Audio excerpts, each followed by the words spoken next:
At my age and stage, it's a pleasure to be anywhere. But I count myself particularly lucky to be with a class of 68, so many of whose members I knew, admired, and liked immensely. It is May 29th, the year is 2003. The 35th reunion of the Yale Class of 1968 is about to occur. The first event of said reunion will occur on the grounds of this very fine residence behind me.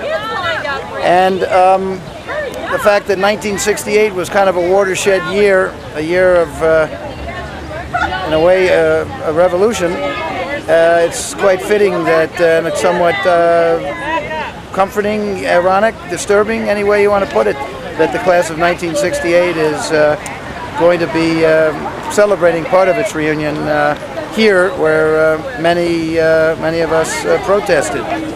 And the fact that one of us is President of the United States, I think we're all proud of that. It will be interesting to see the reactions of the members of the class of 1968.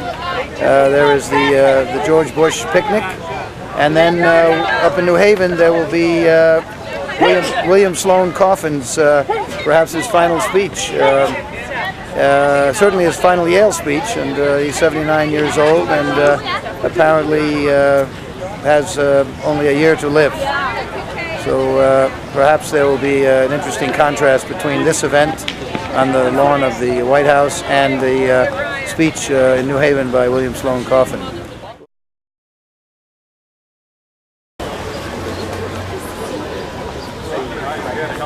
You have your license?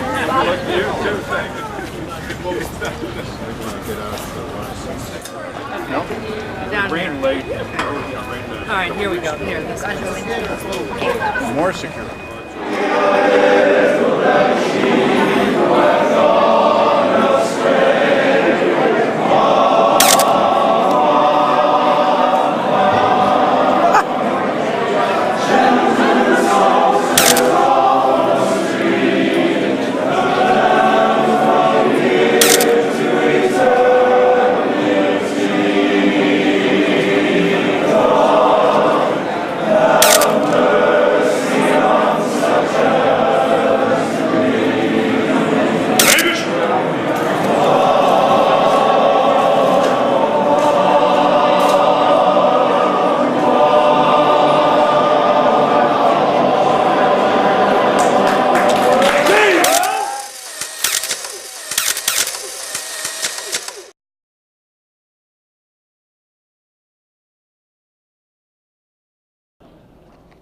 By way of explanation, when I had a stroke almost 4 years ago, I tried to console myself with Mark Twain's observation about Wagner's music. It's better than it sounds. But I have no illusions about my own voice, so I beg your indulgence. I'm very happy that so many of you went down to the White House, and I thought it was very apropos that the President should join with the whipping post singing about sheep that are gone astray.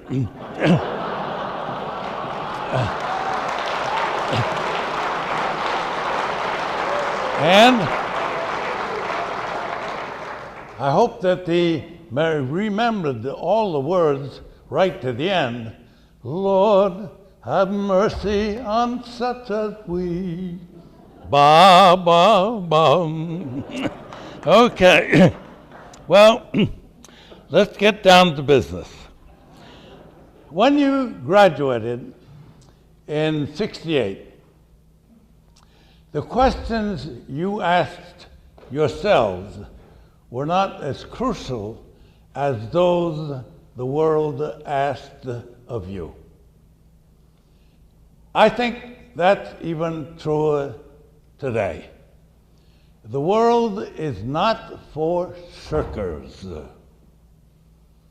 It begs us to shun the cowardice that dares not face new truth, the laziness content with half-truth, and the arrogance that thinks it knows all truth.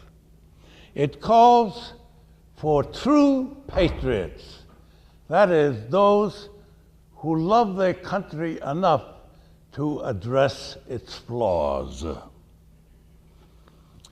I want to talk to you of heartfelt things this afternoon, as I tried to during the Vietnam War, when you graduated and when I was your chaplain, not permanent yet.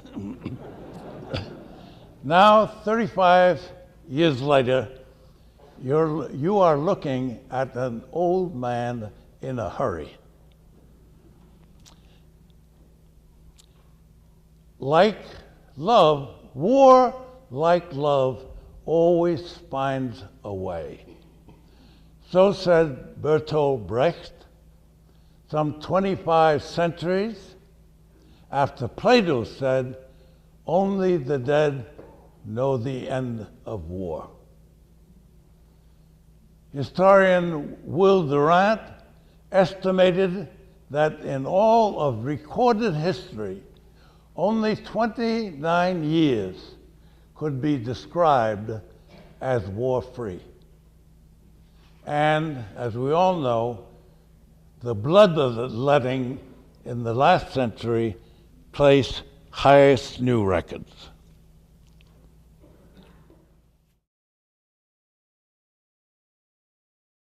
I was the president of the Yale Civil Rights Council in the 1966 to 1968.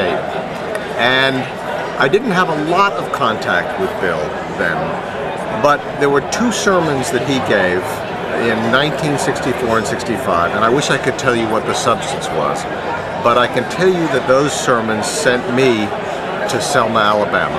And I worked in voting rights, and I marched in Selma, and if it hadn't been for Bill Coffin, I don't think I would have been inspired to do it. I think this would probably come as a surprise to Bill Coffin, because I think when you stood in Battelle Chapel and gave your sermon, I don't think he had any idea the effect that he was having on people. I don't think he would know, if he saw me right now, I don't think he would recognize me, but I think I think that changed my life. And I think also that's one of the reasons I'm writing a book now about Kennedy's inaugural address. And I think that I became interested in oratory and rhetoric and how the spoken word can change lives because of the sermons that I heard from Bill Coffin. My most vivid memory of William Sloane Coffin was in the fall of our senior year during the height of the protests over the Vietnam War. And a bunch of us were sitting around at lunch with Reverend Coffin, and we were talking about the coming visit of the First Lady, Lady Bird Johnson. And Coffin turned to all of us and said, you know, what you guys should do is organize a demonstration and against her. It should be very polite, but make a statement. This is a big moment. And we all thought, come on, this is the last thing. There were exams coming up. It was a busy time, and he said, "You mean you're just going to sit there and on your asses and not do anything when she's coming in?" And he sort of bludgeoned us into organizing a demonstration, and it started then as a small group of people. And what I remember most of all is I was so angry at him. I thought he was manipulative, and he forced us to do something that we didn't want to do. And guess what? We did it. It was a great demonstration. It got national publicity. It was one of the most memorable things that I ever did at Yale. And that's the kind of person he was. He was a thorn in the side of the complacent student body at Yale, and I'll always love him for it.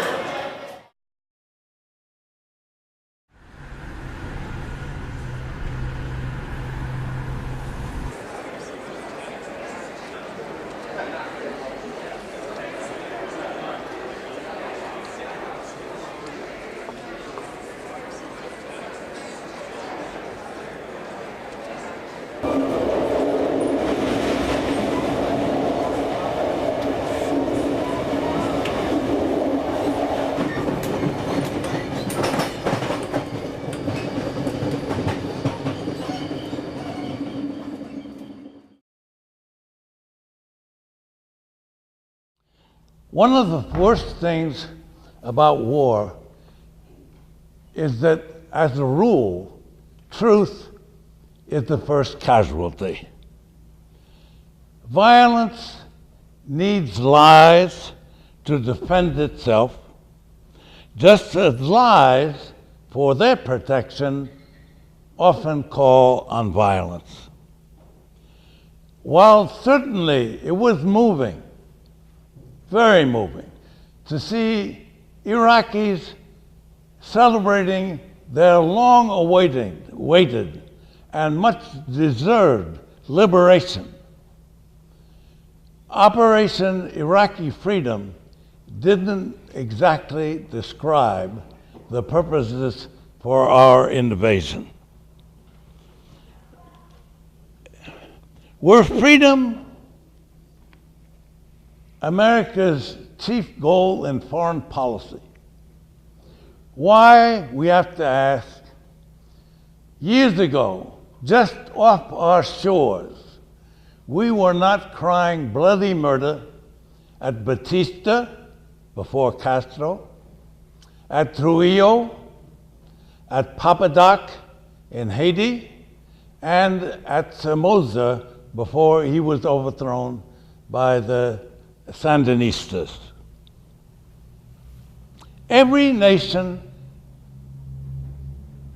makes decisions based on self-interest and then defend them in the name of morality.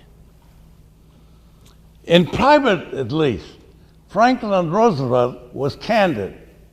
When asked why we were in cahoots with a dictator as evil as Somoza, he replied with a wicked grin, "At least he's our dictator." In the 1980s, Saddam Hussein was our dictator. In his war against Iran, we financed, equipped, and armed them, and I think it's fair to say that if figs were the chief export of Iraq, no GI would be stationed there today. I knew Bill Coffin as an undergraduate, and he had a most incredible life-transforming impact on my life, as I'm sure he did on others. Not just the way he spoke, because he spoke like an angel, but what he recommended that I do, and that was take part in Crossroads Africa, and I spent a summer in Chad, and that was a life-transforming experience. But what a man like him doesn't come around except once or twice in 100 years. When you play it on your slide trombone, upon your slide trombone. Honey, won't you play that tune? Upon your slippery on your slide trombone. Oh, ain't it beautiful? Oh. When you play it on your slide trombone, upon your slide trombone.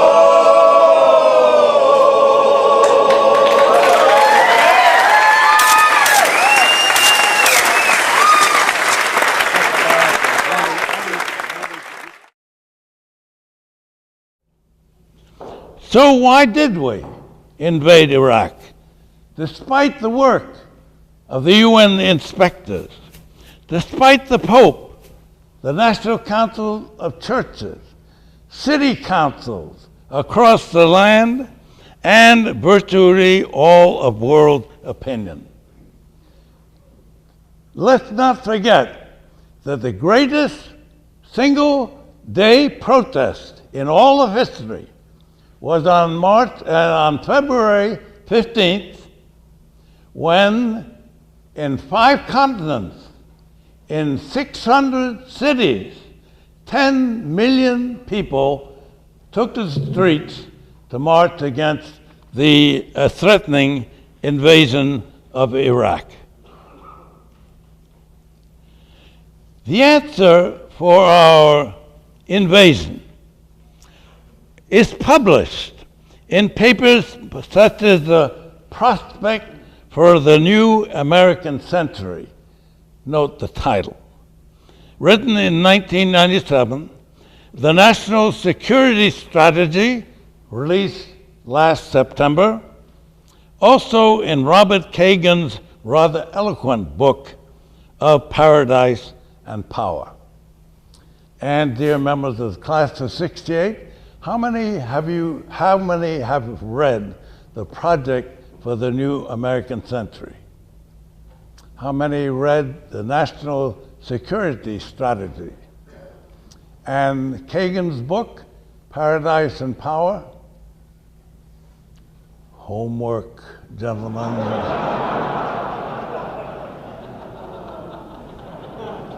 For the sake of your children, homework. The reasoning in all these documents goes as follows. The United States has just entered a long era of American hegemony.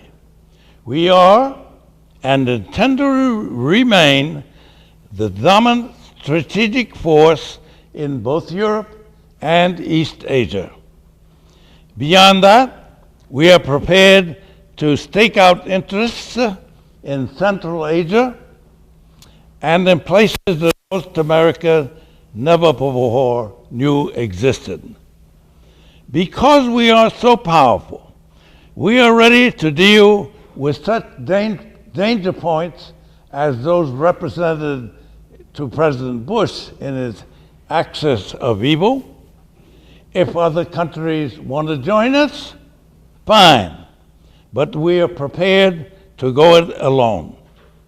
If for others, preemptive, or more exactly, preventative wars are necessary or are viewed by others as blatantly illegal, so be it. They are part of a national security strategy. By contrast, the reasoning goes on. Europe is militarily weak. The days of Napoleon and Bismarck are long over. Today, European countries are busy sharing sovereignty and their economies. In their military weakness, it is natural that they should prefer law over force, that they should see in places of rogue states failed states. They should look askance at American unilateralism and with favor to the UN because the Security Council is a substitute for the power they lack. So, in Kagan's paraphrase, Europe is from Venus and the United States is from Mars, and let the world rejoice and be exceeding glad. William Sloane Coffin is a man who meant a tremendous amount to me through my entire life, till now, from the time that I learned about him before I was accepted at Yale. My senior year at Yale, my last semester, was 1968, a very difficult time. And all the time I had been at Yale, I never knew there was such a thing as the Yale Corporation. They met every month for a certain number of times during the year. And the trustees or the board of directors, whoever the people on the board of governors were, would meet with the different colleges and have breakfast and feel the pulse of youth. My roommate, who was the world's gentlest man, said, you know, Mr. Whitney, you've been asking us questions. I just wanted to ask you, what exactly do you all do? For example, what are you going to do today? And John Hay Whitney said, well, one thing we're going to decide is whether or not we should fire William Sloane Coffin. I mean, he's been under federal indictment. This is a serious issue. And Scott Craig, as I said, the gentlest of men, put down his knife and fork. There was a clang, because everyone dropped their knives and forks, but Scott Craig said, Mr. Whitney, we will burn the college down. And as John Hay Whitney looked around the room at the 4 students and the master and his wife and the elder statespeople, he said, well, you do feel that strongly about it. And we said, oh yes. And he, as a very good man who was out of touch but didn't mean to be out of touch, said, well, maybe we'll take that one off the table. And he instantly and very quickly realized just how much this meant to all of us, and it became a non-issue. But it was an interesting example of just how out of touch people could be with this wonderful man, and how quickly people could recognize people of good faith, what he meant, and continues to mean to this very day. I hope he lives forever. In 1821, John Quincy Adams said, "The United States goes not abroad in search of monsters to destroy."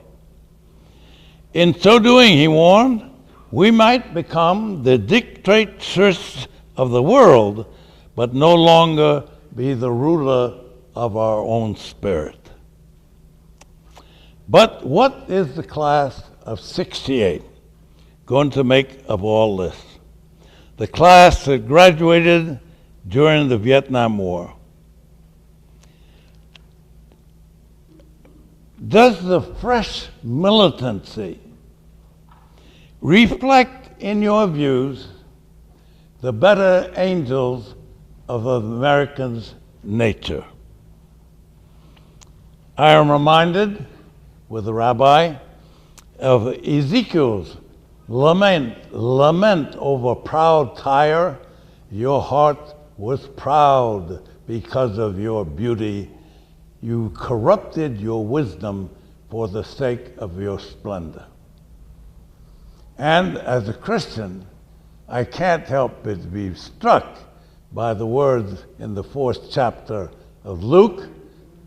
And the devil took him up to a high place and showed him all the kingdoms of the world in a moment of time, and said, I will give to you all the authority and the glory, for they have been delivered unto me. It was the devil who tempted Jesus with unparalleled wealth and power. And I think it is the devil in each of us Americans that makes us love to feel so powerful. For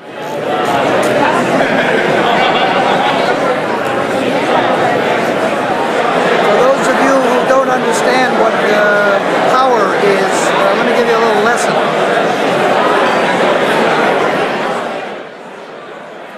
As I recall, William Sloane Coffin had once said something to the effect that we are beginning to resemble extinct dinosaurs who suffered from too much armor and too little brain. This couldn't have been said any better. In reality, it is that simple. People seem to be drawn to power. Power associated with too much armor, like a title such as President of the United States. They're drawn to the president because he's the president. He's got too much armor. The power of President Bush is impressive, and we all flock to it. But there's another kind of power that can exceed the power of any title, a power exemplified by William Sloane Coffin. William Sloane Coffin said that when one is intent on being rather than on having, it makes people happier. And when we are intent on being, we don't take away from other people's being. In fact, we enhance it. Perhaps that's what real power is.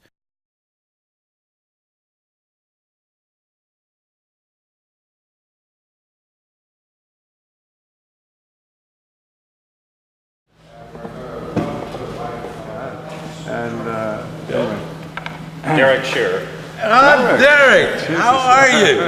Good to see you, Derek. Bill Kai Erickson. Tim Weiskel. Hey, Tim. Kai Erickson. He's I'm going to set up Talbot's brother-in-law. No, I know this. he's my brother. That's right. And yeah. every time I talked to Strobe, he said, shaking his head sadly, you better talk to Derek. He's more, he would feel the way you do. It's neat to see you. I don't know, Bill, if I trust this guy to make a movie about you here.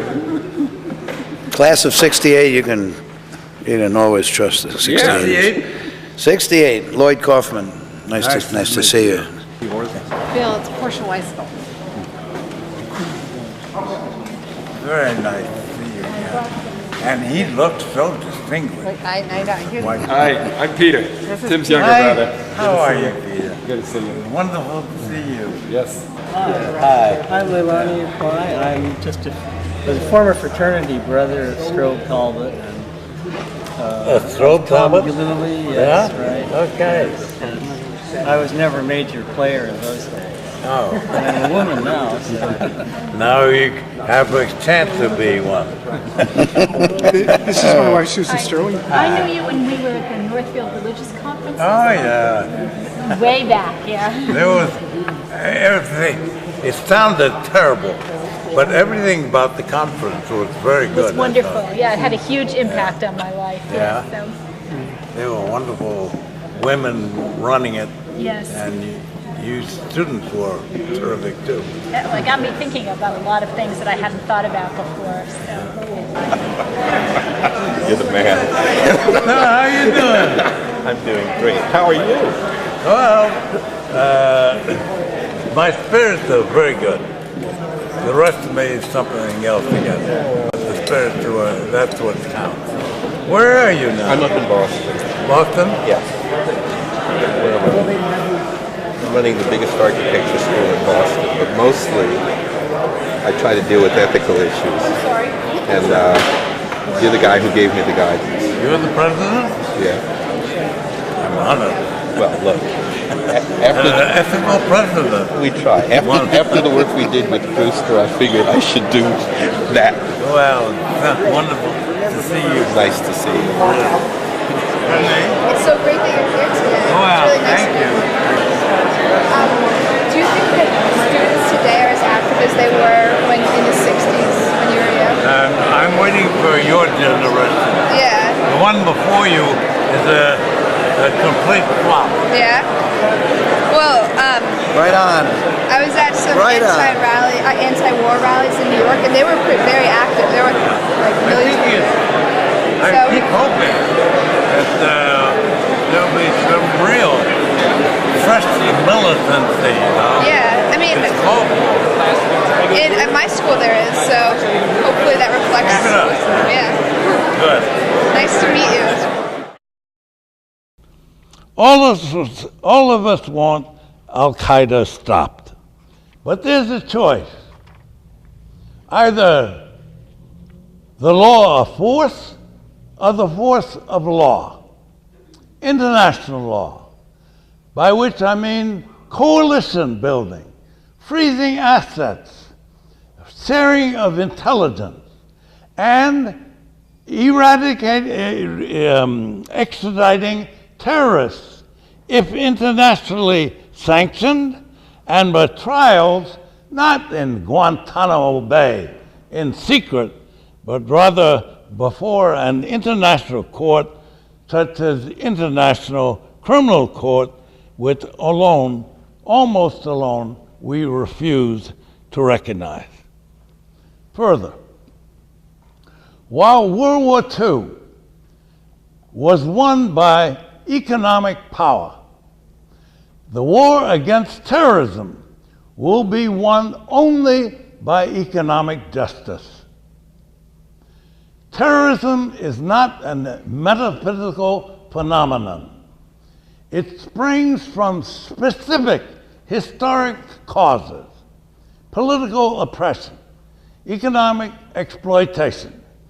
And until these issues are squarely faced and our complicity in their furtherance is recognized for what it is, our counter-violence will only recruit more and more terrorists, endangering more and more American lives and institutions abroad and at home.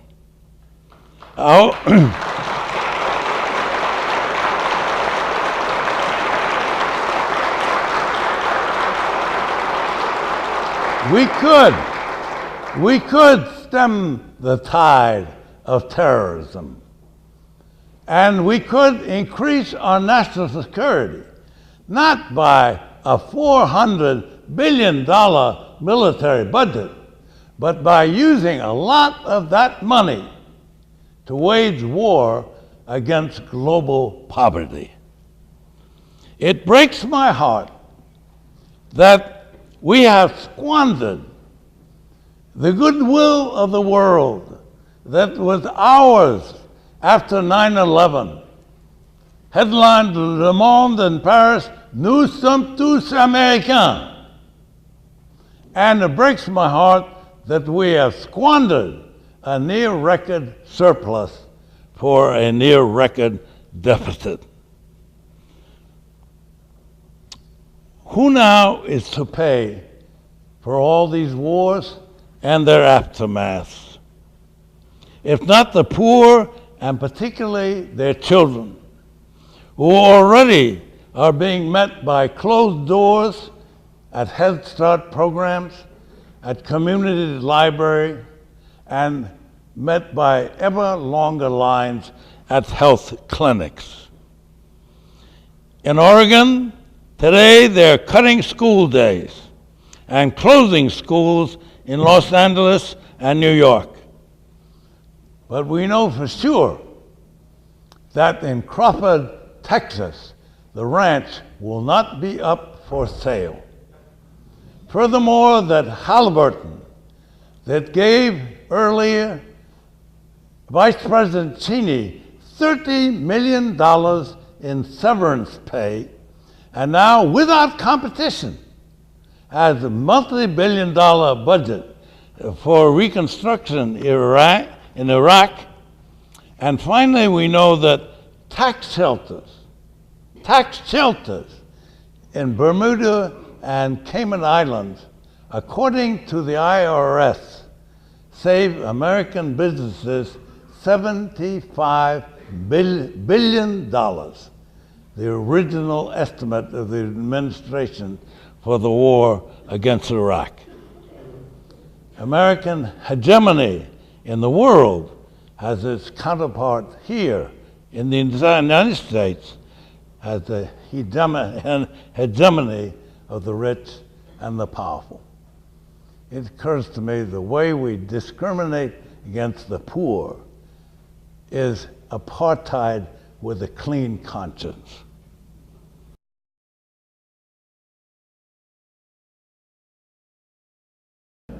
Fear is the precondition, and most people prefer certainty to truth. And fundamentalism often represents certain unlimited certainties with limited sympathies, while my understanding of Islam and Judaism, Christianity, is that we should have unlimited sympathies and limited certainties. Dogma is a signpost, only love is the hitching post. I think that it's fine to say love is God, but it's not the same thing as saying God is love. My religious conviction mean everything to me. I think we all belong to one another. All 5 billion of us, 5.5 billion of us on the planet. That's the way God made us. From my Christian point of view, Christ died to keep us that way. So our sin is only and always that we put asunder what God has joined together. That means all the world to me. It means a lot to me that I believe God's love is poured out universally on everybody, from the Pope to the loneliest wino on the planet. And I think also God's love doesn't seek value, it creates value. It's not because we have value that we're loved by God, but because we're loved that we have value. That means my value is a gift. It's not an achievement. You never have to prove yourself. That's all taken care of from a religious perspective by God. All you have to do is express yourself. And what the world of difference there is between proving yourself and expressing yourself. Houston Smith once said, the larger the island of knowledge, the longer the shoreline of wonder. And I never had problems with proving some scientific way the existence of God. As Tennyson said, everything worth proving can neither be proved nor disproved. Wittgenstein, a great philosopher, said, when all the scientific questions have been answered, the most important issues remain untouched. Science deals with the how. Religion deals with the why. Science can tell you how you climb a hill, but doesn't tell you why. And I'm a great admirer of science. I think the scientists have a greater sense of wonder than almost anybody else. But I don't see any conflict at all. And if I may say so, the leap of faith is not a leap of thought. It's a leap of action. It's not believing without truth, it's trusting without reservation. And it's very I wanted to be a serious concert pianist. I was at Yale Music School before World War II, and then I came to Yale College. The truth of music is apprehended at a much greater level, and then it is comprehended. Truth of music is truth the mind can protect, but not discover. Now that's same true. That's truth of art in the same way, and I think the truth of religion is apprehended at a much greater level than it is comprehended, and that's where mystery is always supreme. Not as a definite uncertainty, but as a definite, indefinite certainty. The islands of knowledge, the greater the island of knowledge, the longer the shoreline of wonder.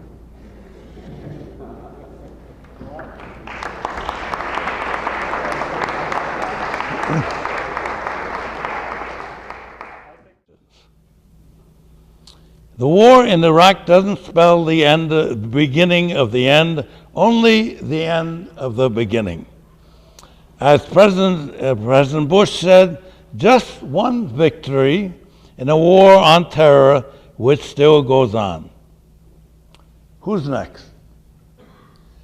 And when the Iraqis finally do rule Iraq, they will be our Iraqis. We want our corporate hands on the spigots of Middle Eastern oil. Not oil for fuel, but oil for power. And that way will enormously influence the economies of the world from Argentina to Japan. I'm reminded of the Athenian spokesman who said, as Athens prepared to invade a smaller neighbor, the strong do what they will, and the weak suffer what they must. Finally, briefly, I want to address the question, what are we going to do about North Korea and about other unfriendly countries intent on acquiring their own nuclear weapons? For decades, despite obligations demanding the opposite. Nuclear powers have been engaged in nuclear apartheid. The French, Russians, Chinese, Americans, Great Britain, we have arrogated to ourselves the right to make, deploy, threaten to use nuclear weapons while policing the rest of the world against their production. That India and Pakistan attained nuclear weapons was totally predictable, for nuclear apartheid in the world has no more chance of succeeding than racial apartheid in South Africa. Nuclear weapons cry out for a single standard: universal permission or universal abolition. And if it's permission and nuclear war comes, humanity, all of humanity, will be downwind. And that's why Kofi Annan repeatedly says global nuclear disarmament must be at the head of the agenda of the United Nations. Shouldn't nuclear abolition be at the head of the agenda of every mosque, temple, and church? To people of faith, God alone has the authority to end all life on earth. All we have is the power. And to entrust such destructive power into the hands of political leaders, all of whom are fallible and many of them malicious, is reckless beyond belief. Clearly, it will not be tomorrow or the next day that our government will be persuaded to accept a time-bound framework in which all nuclear weapons will be abolished under stringent international inspection. But if today we Americans were only to start thinking about it, and if with a quickened sense of conscience we began to speak out, join with others around the world in writing, lobbying, demonstrating, then surely, slowly, the prospect of a nuclear-free world would defeat the prospect of nuclear war.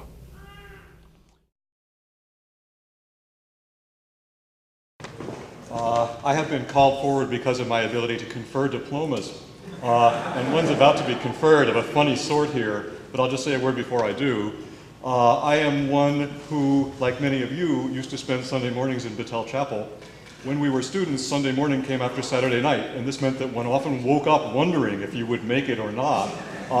And I can vividly remember going to that chapel where there was something you had to repeat every week, which is, I have done those things I ought not to have done.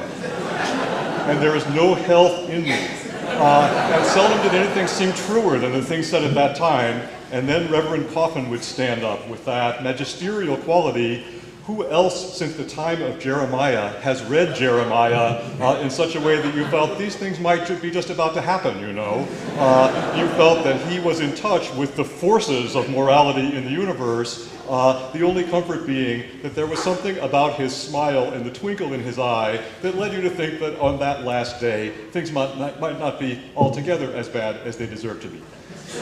Anyway, I just want to say, to have been at a place where there was a figure of this sort, not only such a towering figure in the history of our time, a person who made the civil rights movement seem not a distant thing, but something we ourselves were morally and mentally engaged in, and the same then for the anti-war movement, was, I think, one of the great experiences of our time here. And so this gives me special pleasure to be asked to confer as the diploma approaching the stage. Is the honorand going to come and get it? Yes, why not, Bill? Come on up.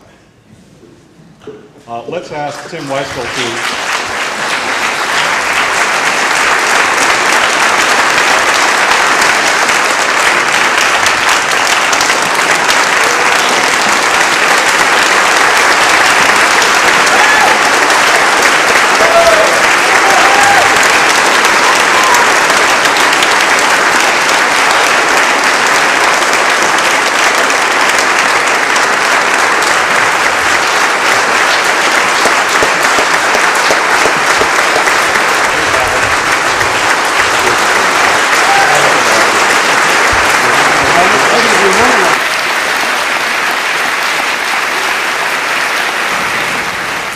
Since higher education can kill by degrees,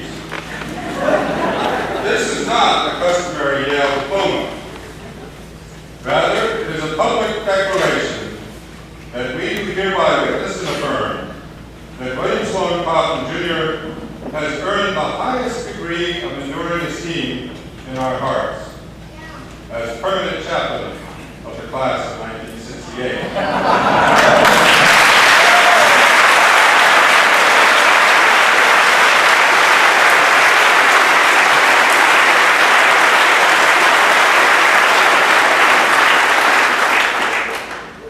For his sterling memorial sense of humor, his unparalleled generosity during his years on Wall Street, his unstinting love toward poor little lambs who have gone astray,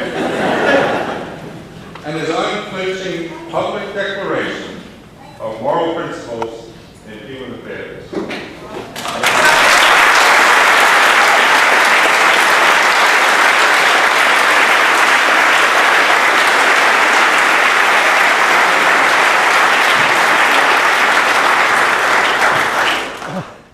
Well, at my age and stage, it's a pleasure to be anywhere. But I count myself particularly lucky to be with a class of 68, so many of whose members I knew, admired, and liked immensely. And I'm very grateful to Tim and Dean Broadhead for allowing their generosity to outstrip their judgment. Bill Coffin certainly had a big impact on our lives. 36 years ago, he married us. At the time, he interviewed us separately, and then at the end he said, you know, you guys don't agree on anything. We said, so? Well, you'll never run out of things to talk about. And we never have. I met William Sloane Coffin in 1967 when I was a freshman at Yale and found him to be an incredibly inspirational figure. Here was a man who we all knew had been a crusader in the civil rights movement, been in the Office of Strategic Services, had done things that we didn't quite know about, but we knew were heroic in the forests of Germany. And he was leading the charge against the war of Vietnam. And I remember very, very distinctly the march on the Pentagon and the decision about whether to give him a draft card to place on the steps of the Pentagon. I was worried that if I gave William Sloane Coffin my draft card, that something terrible would happen. I remember going to him and he counseled me. He goes, well, on the one hand, if you turn in your draft card or destroy it, that this may be a terrible thing that you'll regret for the rest of your life. On the other hand, if you don't do it, it would be a terrible thing you could regret for the rest of your life. He really sort of put it to me in a way that was challenging, and I gave him the card, and nothing ever happened. I got a good number in the lottery. But then after that, we all were very concerned because he was indicted in the Dr. Spock case. But we were all worried. Here was this very great inspirational figure, and he was in this terrible legal difficulty. But that eventually did work out. And then many, many years later, when I was a law professor and a lawyer, there were El Salvadorian refugees who had taken sanctuary in the Riverside Church. And of course, the Reverend William Sloane Coffin was there as their protector. And friends of mine were trying a case in Tucson, Arizona, what was known as the sanctuary case. And the government was seeking to get these people out of the Riverside Church. And so I was appointed the lawyer for the Riverside Church to protect them in this sanctuary investigation. And they were always coming down to my office and giving us subpoenas that I was ignoring, FBI agents. And then I remember going up and counseling everybody at the church. And there, of course, was the Reverend Coffin. And he tried to cut through everything. He said, I know how to protect these people. I'll just put them in a car and drive them to Canada. He was always a guy that, his first instinct was always the courageous one, always the righteous one, always really somebody that was dedicated to, truth and justice and, an inspirational figure. He remained that way for all of us who knew him during those tumultuous times. We are blessed to live in a democracy. In a democracy, dissent is not disloyal. What is unpatriotic is subservience to policies some of us consider wrong-headed. To quote Abraham Lincoln, to sin by silence when they should protest makes cowards of men and women. In a fractured and dangerous world, apathy is morally unacceptable. The sobering, demanding question is not why abolish nuclear weapons, but rather why not? When thinking of peace through perpetual war, it's well to remember Thomas Mann. War is a coward's escape from the problems of peace. Certainly, peace requires more courage than war, especially when patriotic platitudes stir the blood, narrow the mind, and constrict the heart. And God knows humility is far nobler than pride. As regards the abolition of nuclear weapons, let me close with other words of Abraham Lincoln, this time to the Congress.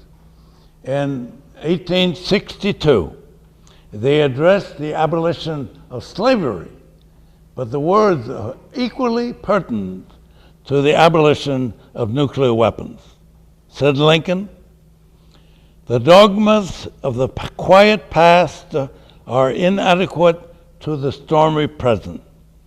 The occasion is piled high with difficulty, and we must rise to the occasion.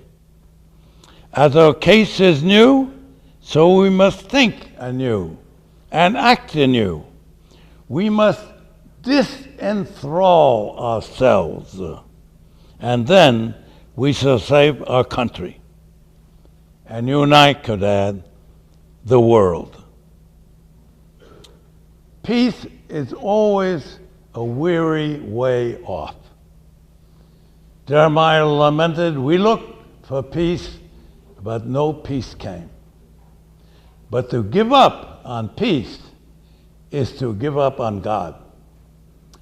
And dear members of the class of '68, always remember, never was there a night or a problem that could not be defeated by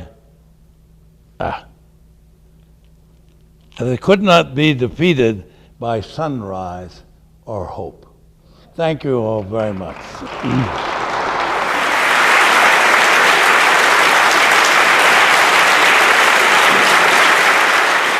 In describing the effects of the words of William Sloane Coffin, we can turn to the words of another well-known speechifier, Plato. Plato had once said something along the lines of, "Today, we are like the early humans. We're stuck in a cave and watching shadows. We're afraid to make any attempt at discovery beyond the darkness." Then, one powerful and open-minded man managed to get out of the shadows and into the sunlight, showing the rest of the clan the path. Perhaps we can all take a great lesson from Plato and follow that special man, the Reverend William Sloane Coffin, as he leads us outside the cave, as he shows us things as they truly are in the light of day.